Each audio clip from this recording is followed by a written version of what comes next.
فاصلوں کو تکلف ہے ہم سے، اگر ہم بھی بے بس نہیں، بے سہارا نہیں، خود انہیں کو پکاریں گے ہم دور سے، راستے میں اگر پاؤں تھک جائیں گے۔ رب العالمین، والصلاة والسلام علی سید الانبیاء والمرسلین، اما بعد فاعوذ باللہ من الشیطان الرجیم، بسم اللہ الرحمن الرحیم، والصلاة والسلام علیک یا رسول اللہ وعلی آلک وصحبہ یا حبیب اللہ، وَإِذْ نَجَّيْنَاكُمْ مِنْ آلِ فِرْعَوْنَ يَسُومُونَكُمْ سُوءَ الْعَذَابِ، اور یاد کرو جب ہم نے تم کو فرعون والوں سے نجات بخشی کہ تم پر برا عذاب کرتے تھے۔ یذبحون ابناءکم، عذاب کیا کرتے تھے؟ تمہارے بیٹوں کو ذبح کرتے تھے۔ وَيَسْتَحْيُونَ نِسَاءَكُمْ، اور تمہاری لڑکیوں کو چھوڑ دیتے تھے۔ وَفِي ذَلِكُمْ بَلَاءٌ مِّن رَبِّكُمْ عَظِيمٌ، اور اس میں تمہارے لیے تمہارے رب کی طرف سے بڑی بلا تھی یا بڑا انعام تھا۔ یہ جو بلا ہے یہ ہوتی ہے آزمائش، اس کا جو مطلب ہے آزمائش۔ اب اس بلا میں جو ذالکم سے اشارہ ہے وہ اشارہ اگر ہم کریں، اگر اس ذالکم سے اشارہ مراد لیا جائے فرعون سے نجات دینے پر تو مطلب یہ ہوا انعام، اور اگر اس ذالکم کا اشارہ کیا جائے جو فرعونی ان پر ظلم کرتے تھے تو اس کا مطلب کیا ہوا کہ یہ تمہارے رب کی طرف سے سخت آزمائش تھی، مطلب مصیبت تھی۔ اب پچھلی آیت میں ہم نے سنا تھا اجمالاً کہ ان بنی اسرائیلیوں پر اللہ تبارک و تعالیٰ کے انعام تھے، بہت زیادہ نعمتیں تھیں۔ اب ان نعمتوں کی تفصیل بیان کی جائے گی آگے آنے والی آیات میں۔ اللہ تبارک و تعالیٰ نے ان اسرائیلیوں پر جو نعمتیں برسائی تھیں ان نعمتوں کا تفصیل سے ذکر آئے گا۔ یہ پہلی نعمت ہے۔ پہلی نعمت کیا ہے؟ اللہ تبارک و تعالیٰ نے فرمایا کہ اللہ نے تمہیں فرعون سے نجات بخشی۔ فرعون کیا کرتا تھا؟ بیٹوں کو ذبح کرتا تھا۔ ذبح کیوں کرتا تھا؟ 70,000 بچوں کا قاتل اس کو کہا گیا کہ اس نے تب یہ جو قوم تھی حضرت موسیٰ علیہ السلام کی، ان کے 70,000 بچوں کو قتل کیا۔ قتل کیوں کرتا؟ اس نے ایک خواب دیکھی۔ خواب کیا دیکھی؟ خواب یہ دیکھی کہ ایک آگ نکلی ہے اور اس نے اس پوری بستی کو جلا کے راکھ کر دیا۔ یہ جو قبطی لوگ تھے جن پر یہ فرعون حکومت کیا کرتا تھا، ان سارے لوگوں کو جلا دیا، لیکن ان کو جو بنی اسرائیل کی قوم کے لوگ تھے وہ کچھ نہیں کہا، یہ سارے کے سارے ٹھیک ہیں، اور بقیہ سارے لوگوں کو جلا دیا۔ اب اس خواب سے بڑا پریشان ہوا، اس نے اپنے لوگوں سے، اپنے کاہنوں سے، اپنے جادوگروں سے اور اپنی خوابوں کی تعبیر بتانے والوں سے پوچھا کہ یہ میری کس طرح کی خواب ہے۔ انہوں نے کہا کہ بھئی اس خواب کا مطلب یہ ہے، اس خواب کی تعبیر یہ ہے کہ ان قریب بنی اسرائیل سے ایک بچہ پیدا ہوگا جو تمہاری پوری قوم کو جلا کے خاک کر دے گا اور تمہاری سلطنت دے ڈوبے گا۔ تو اس نے حکم دے دیا کہ سارے بچوں کو مار دو، جو بچہ ان کا پیدا ہو قتل کر دو۔ اب سب بچوں کو قتل کرنے لگے تو اللہ کی طرف سے ایک بات اور آئی کہ اب اللہ تبارک و تعالیٰ کی طرف سے ان کی قوم کے جو بوڑھے تھے وہ جلدی مرنے لگے۔ اب یہ جو قبطی لوگ تھے یہ خدمت لیتے تھے بنی اسرائیلیوں سے۔ خدمت کیا لیتے تھے؟ خدمت یہ لیتے تھے کہ دن بھر ان سے مزدوری کرواتے، دن بھر مزدوری کرتے رہتے، وہ بڑی بڑی چٹانیں توڑ کے اپنے پیٹھوں پر، اپنی کندھوں پر لاد کے لے کے جاتے۔ اس کی وجہ سے ان کے کندھے، سر، پیٹھ سب زخمی ہو گیا تھا، اور اس پر ترا یہ کہ ان پر ٹیکس بھی بہت زیادہ تھا۔ وہ دن بھر کام کرتے، جو اجرت ملتی وہ رات کو ٹیکسوں میں نکل جاتی اور وہ بھوکے رہ جاتے۔ تو یہ سخت ترین آزمائشیں تھیں ان پر ان قبطیوں کی وجہ سے۔ اب ان آزمائشوں سے اللہ تبارک و تعالیٰ نے ان کو نجات یوں بخشی کہ جب وہ کبتی کہنے لگے کہ یہ اگر سارے مر گئے تو ہمارا کام کون کرے گا، تو پھر اس فرعون نے یہ حکم دیا کہ ایسا کرو کہ 1 سال بچوں کو مارو اور 1 سال نہ مارو۔ جس سال قتل کیا جانا تھا اس سال حضرت موسیٰ پیدا ہوئے، لیکن اللہ کی رحمت سے بچ گئے، ان کو کوئی نقصان نہ پہنچا۔ اور جس سال قتل نہیں کرنا تھا اس سال ان کے بھائی حضرت ہارون پیدا ہوئے، وہ تو چونکہ ان کو تو قتل کیا ہی نہیں جانا تھا تو وہ تو زندہ رہے، اور حضرت موسیٰ کو بھی اللہ نے اپنی رحمت سے زندگی عطا فرمائی، وہ پھر بڑے ہوئے۔ اب یہ جو فرعون ہے نا، بیسیکلی یہ فرعون نام نہیں ہے، یہ بات لوگ یہ بھی اس کو نام سمجھتے ہیں، فرعون نام نہیں ہے، فرعون لقب ہے۔ جیسے کسریٰ لقب تھا ایران کے بادشاہ کا، اسی طرح کیسر لقب تھا روم کے بادشاہ کا، نجاشی لقب تھا حبشہ کے بادشاہ کا، اسی طرح مصر کے اس علاقے میں قوم عمالقہ اور قبطی لوگوں پر جو حکومت کیا کرتا تھا اس کا نام فرعون تھا، لقب فرعون تھا، اور اس کا نام جو تھا وہ ولید بن مصعب بن ریان، یہ اس کا جو ہے وہ نام تھا۔ اس نے بنی اسرائیلیوں پر ظلم و ستم کے پہاڑ ڈھائے اور پھر اللہ تبارک و تعالیٰ نے اس قوم سے نجات بخشی۔ نجات کیسے بخشی؟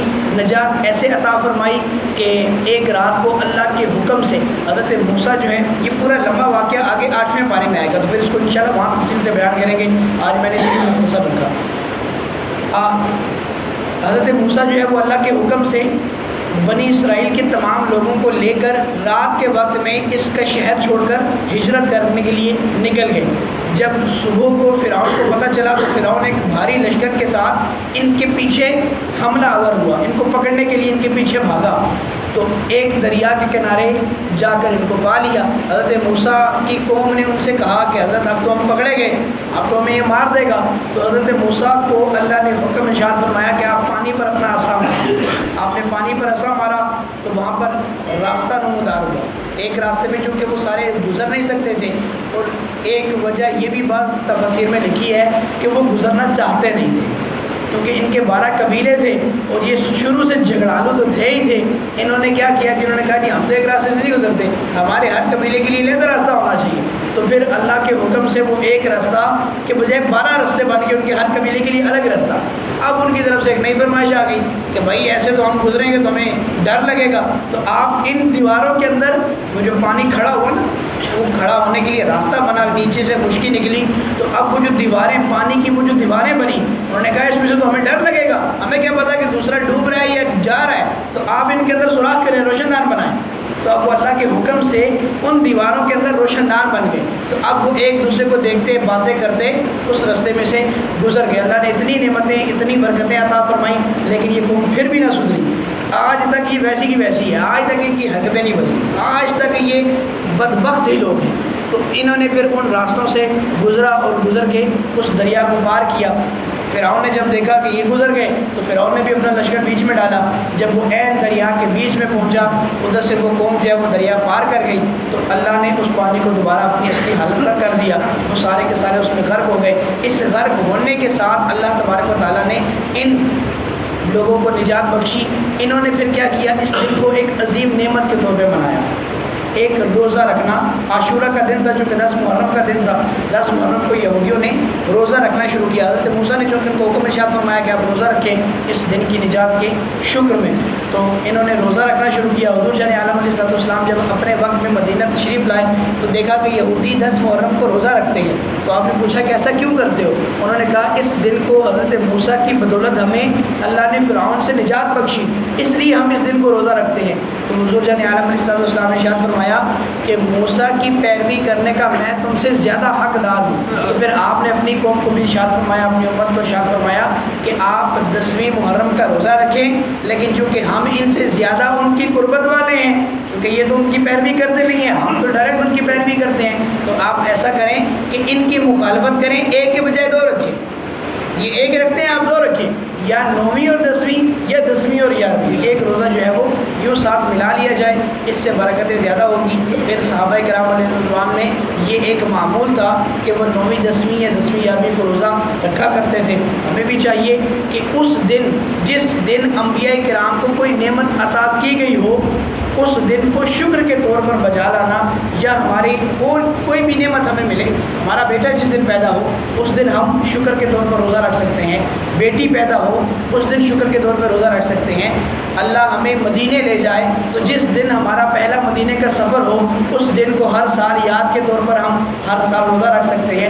ایسے ہی کوئی بھی نعمت ہمیں عطا کی جائے اس نعمت کے شکر میں ہر سال اسی دن روزہ رکھنا یہ سنت مبارکہ ہے۔ میں نے کئی بزرگوں کی تاریخوں میں پڑھا ہے کہ جس دن وہ اپنے پیر و مرشد سے مرید ہوا کرتے تھے، جس پہلے دن وہ بیعت کیا کرتے تھے، ہر سال اس دن، اور کئی بزرگ ہر ہفتے میں اس دن جو ہے وہ روزہ رکھا کرتے تھے کہ آج ہمیں اپنے پیر و مرشد کی نسبت حاصل ہوئی۔ ان نسبتوں کا احترام کرتے ہوئے ہمیں ان نعمتوں پر شکر بجا لانا چاہیے۔ اللہ مجھے اور آپ کو عمل کی توفیق عطا فرمائے۔ ایک مسئلہ کسی نے پوچھا ہے کہ شلوار اگر گھٹنوں سے نیچے ہو تو کیا نماز ہو جاتی ہے؟ تو بالکل ہو جاتی ہے۔ یاد رہے کہ شلوار ٹخنوں سے اونچا نیچا کرنا جو ہے یہ سنت مصطفیٰ ہے۔ نیچے کریں گے تو یہ لٹک جائے گی، یہ تکبر میں آتا ہے۔ اللہ کے پیارے محبوب علیہ السلام نے ارشاد فرمایا کہ جو تکبر سے یہ شلوار جو ہے وہ نیچے لٹکائے گا اس کے لیے جہنم کی وعید بزرگ جان عالم نے ارشاد فرمائی ہے۔